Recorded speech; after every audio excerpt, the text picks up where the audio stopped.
स्वामी समर्थ. तर मैत्रिणींनो, उद्या आहे गुढीपाडवा, म्हणजे चैत्र शुद्ध प्रतिपदा. चैत्र व नवरात्र आपल्याला साजरं करायचं आहे. म्हणजे गुढीपाडव्यासोबतच येणाऱ्या नवीन वर्षामध्ये आपल्याला 9 दिवस आई भगवतीची, त्यासोबतच म्हणजे आपल्याला रामनवरात्र सुद्धा साजरं करायचं आहे. म्हणजे 19 मार्च पासून ते आपल्याला 26-27 मार्च पर्यंत आपल्याला आई भगवतीची आणि प्रभू श्रीरामांची सेवा करायची आहे.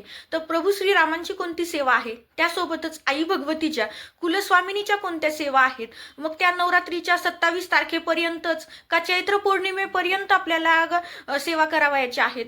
तर त्या सेवा कोणत्या करावयाच्या आहेत, त्या केल्याने आपल्याला काय फायदा होतो, या सगळ्या माहितीचा सविस्तर व्हिडिओ आपल्या रेखा जगदंबे या चॅनलवरती मी अपलोड केलेला आहे.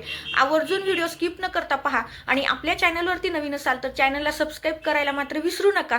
आई कुलस्वामिनीचा आशीर्वाद आपल्या कुटुंबावरती सदैव राहावा असं वाटत असेल तर निश्चित त्यात कोणत्या सेवा सांगितल्यात ह्या जाणून घ्या आणि त्या सेवेला सुरुवात करा. तर निश्चित तुमच्या कुटुंबावरती तुमच्या कुलदेवीचा आशीर्वाद कायम राहील. श्री स्वामी समर्थ.